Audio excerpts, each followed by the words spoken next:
ለእናንተው ነው ጥያቄ። መደመር ብላችኋል። መደመር መጽሐፉን አንብበነዋል። መደመር ማለት ከምዕራፍ ወደ ምዕራፍ ሲሸጋገር የተጣረሱ ሀሳቦች የሚያቀርብ መጽሐፍ። ወጣትም ስለወጣት ትጠቅሳላችሁ። ለወጣቱ የስራ ዕድል የወጣት ሀገር አድርገናታል። ስለ የትኛው ወጣት ነው የምታወሩት?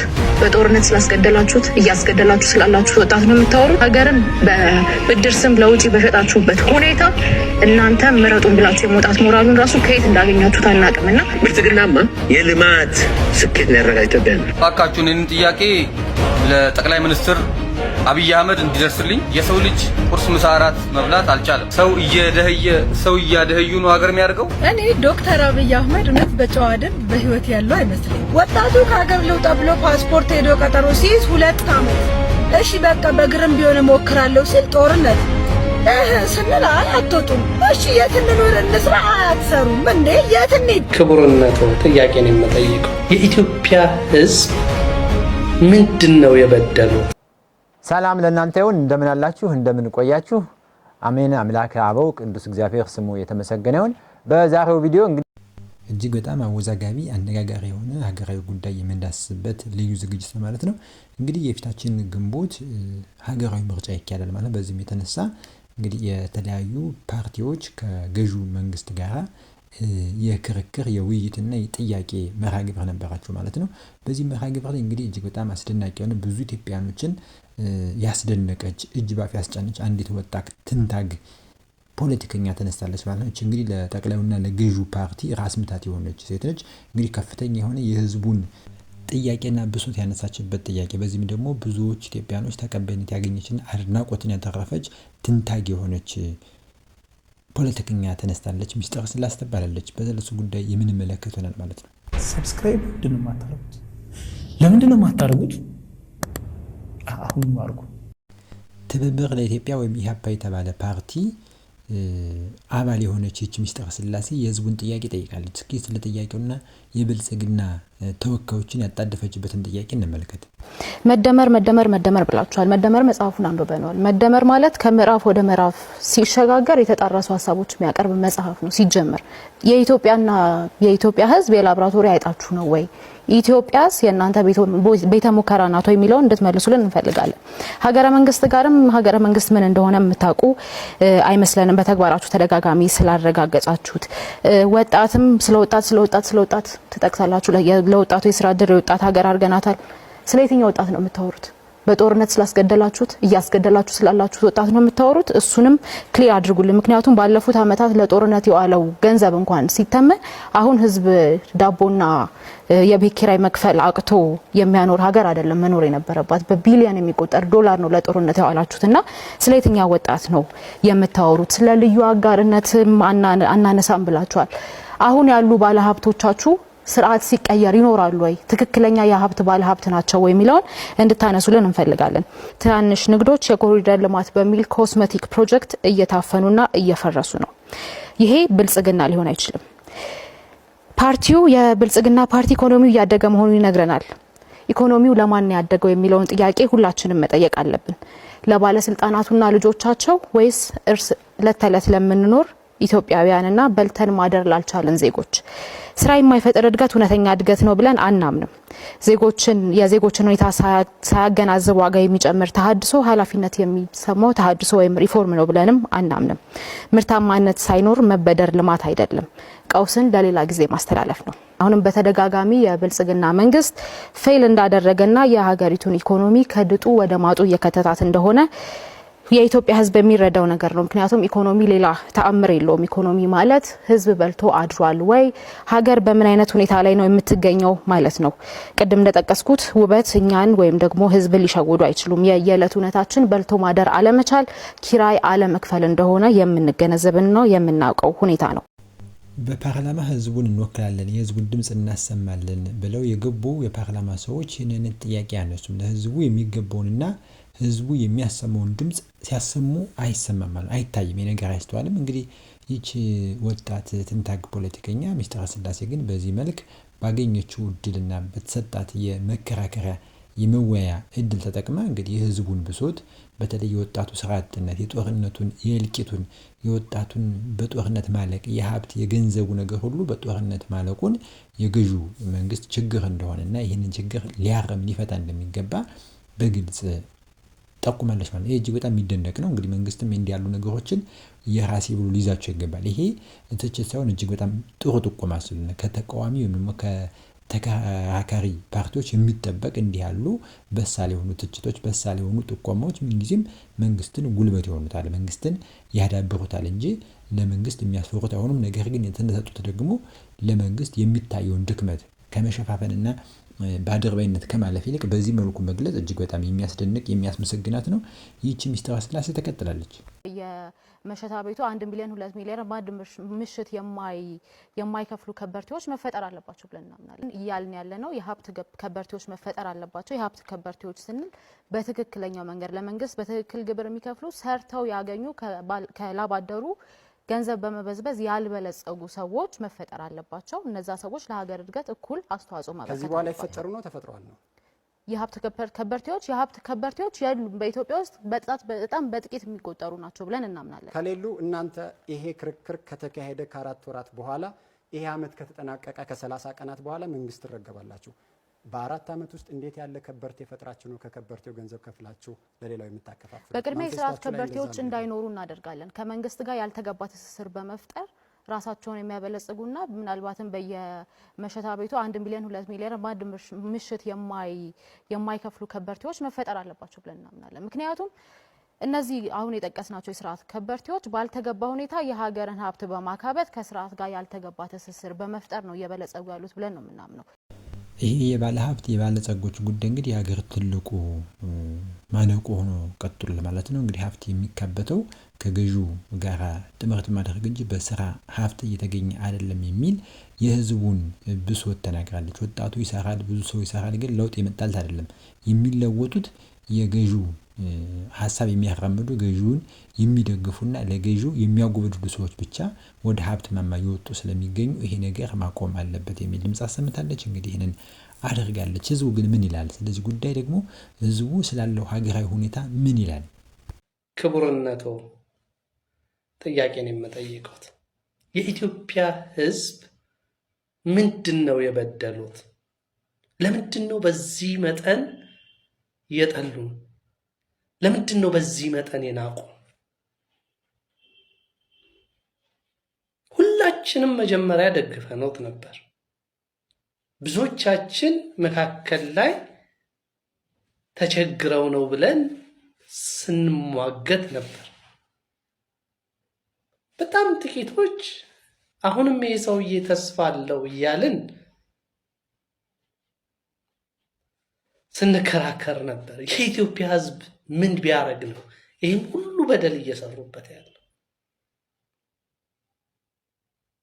ይህን ጥያቄ የምጠይቀው ፍጹም በአክብሮት ነው፣ በሙሉ አክብሮት።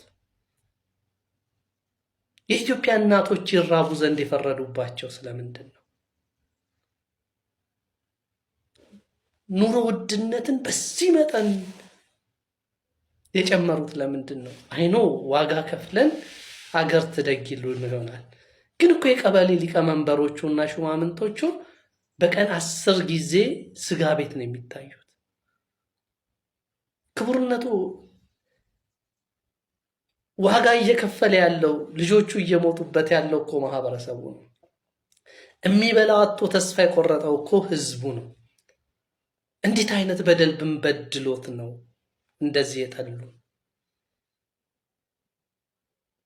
በምን ምክንያት ነው በፊቶት ሞገስን ያጣ ነው?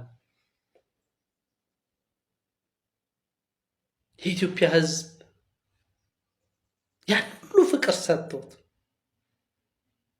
ሰኔ 9 ቀን ለእርሶ የተወረወረ ቦምብ ለቅሞ ሞቶሎት ምንድን አድርጎ ነው እንደዚህ አይነት ኑሮ እንዲኖርበት የፈረዱበት? ክቡርነቱ ምን አይነት የህግ አስፈጻሚ ነው ያሉት?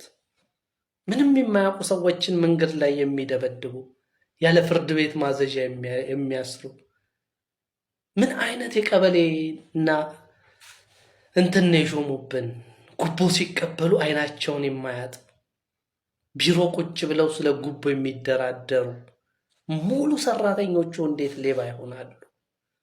ስለ መታወቂያው የነገሩንን ረሱት? ክቡርነቱ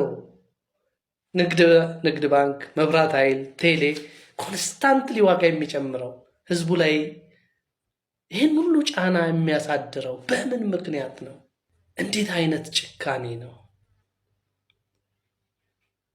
ዘርን ከዘር የሚያበጣብጡ ባለስልጣኖች፣ አቋም የሌለው ፓርቲ፣ የኑሮ ውድነት፣ ጦርነት፣ ሰላም ያጣ አይምሮ ምን ብናደርጎት ነው ይህን ሁሉ የፈረዱብን? ግን የእውነት የሰላም እንቅልፍ ይተኛሉ? ክቡርነቱ እንግዲህ ፓስተር ጌዲዮን በደምሳሳው በጥቂቱም ቢሆን የህዝቡን ብሶት የህዝቡን ሀሳብና መበደሉን በተለያየ መንገድ በኑሮ ውድነት በኑሮ ጫና በተለያዩ የክፍያ ጫኖች የፖለቲከኞች የአስተዳዳሪዎቹ ህዝቡ ላይ የሚፈጽሙትን በደልና ግፍ በግልጽ ቁልጭ አድርጎ በሚያሳይ መልኩ ተናግሯል። እንዲሁም ደግሞ ተማጽኖ ያለበት ሁኔታ ምን በድል ምን እናጠፋ ነውና ይህን ያህል ግፍ የተደረገብን ያለ ጦርነቱ የእርስ በርስ የብሔር መባላቱ የፖለቲከኞች የቅጥረኞች መላላክና የቅጥረኞች ህዝቡ ላይ እየፈጸሙት ያለ ግፍና በደል አይበቃም ወይ የሚል ብሶቱን ህዝቡ የሚነሳውን በህዝቡ መካከል ያለውን ችግር በተለይ ደግሞ የኑሮ ውድነቱን በተለይ የጦርነቱን የልቂቱን ነገር ያነሳሉ። የመብራት የውሃ ጭማሪ እያንዳንዱ ነገር ሁሉ የኑሮ ጣራ መንካት ያሳሰበው የህዝቡን ብሶትና ዋይታ በዚህ መልክ እንግዲህ ገልጿል ማለት የህዝቡ ሐሳብ የህዝቡ ስሜት በእንዲህ ያለ አጭር ደቂቃ ለመግለጽ ሞክሯል ማለት ነው። እንግዲህ ፓስተር ጌዲዮን በዚህ ልክ ህዝቡ የሚናገረውን እንዲሁም ደግሞ ያቺ ትንታግ ፖለቲከኛ ሚስጥረ ስላሴ ከተናገረችው ወይም ከጠየቀችው የክርክር መነሻ ሐሳብ ጋር ስታነጻጽሩት እጅግ ድንቅ የሆነ መገጣጠም ገጥሞሹ አንድ አይነት ድምጽ የህዝቡን ጥያቄ ነው ሚስጥረ ስላሴ ያቀረበችው የጠየቀችው ማለት ይቻላል። በእርግጥም ባካችሁን ይህንን ጥያቄ ለጠቅላይ ሚኒስትር አብይ አህመድ እንዲደርስልኝ እንደው እሳቸው ጋር እንኳን ባይደርስ እንኳን ከእሳቸው በታች ያሉ ሰዎች እንዲያዩ ኮፒ ሊንክ አድርጉልኝ ባካችሁ። ጠቅላይ ሚኒስትር ዶክተር አብይ አህመድ እርስዎ እየመሩ ያሉት አገር በጣም በከፍተኛ ችግር ላይ ይገኛል። ሁሉ ነገር ኑሮ በጣም ከብዷል። የሰው ልጅ ቁርስ፣ ምሳ፣ እራት መብላት አልቻለም። የሸቀጥ ዋጋ እጅግ በጣም እየናረ ነው ያለው። ይሄ በጣም ከባድ የሆነ ሰዎችን ለዲፕሬሽን በጣም ለድብርት ለጭንቀት እያጋለጠ ነው ያለው። ዶክተር ምን አስበዋል? ዘይት 2000 ብር ገብቷል። 800 ብር ገባ ብለን ያልነው ዘይት ዛሬ 2000 ብር ገብቷል። ዶክተር ችግሩ ምንድን ነው? አገራችን ላይ የሚመረተው ቡና 1300 1400 ብር በኪሎ እየተሸጠ ነው ያለው። እርስዎ ወደ ስልጣን ሲመጡ 70 እና 60 ብር የነበረው ቡና እዚሁ እኛው ሀገር ላይ የሚመረተው ቡና 1400 ብር ገብቷል። ጤፍ 15000 14000 ብር ነው ያለው። ዶክተር ምን እያሰቡ ነው ያሉት ለድሃው? በዚህ ላይ ደግሞ ድሃ እንደዚህ ኑሮ ተወዶበት ቤቱ እየፈረሰበት ነው ያለው። ድሆች ከቤታቸው ወጥተው ጎዳና እየወደቁ ነው ያሉት። ኑሮ ተወዶበት ኑሮውን ለማሸነፍ የሚሯሯጥ ሰው በስንት መከራ የሰራው ቤቱ ፈርሶበት ባዶ እጁን ቀርቷል። አገር ማሳደግ ማለት ዶክተር ምንድን ነው? ሰው እያደህዩ ነው አገር የሚያደርገው? ሰው ከቤቱ ወጥቶ በረንዳ እየወደቀ ነው መንገድ የሚሰራው?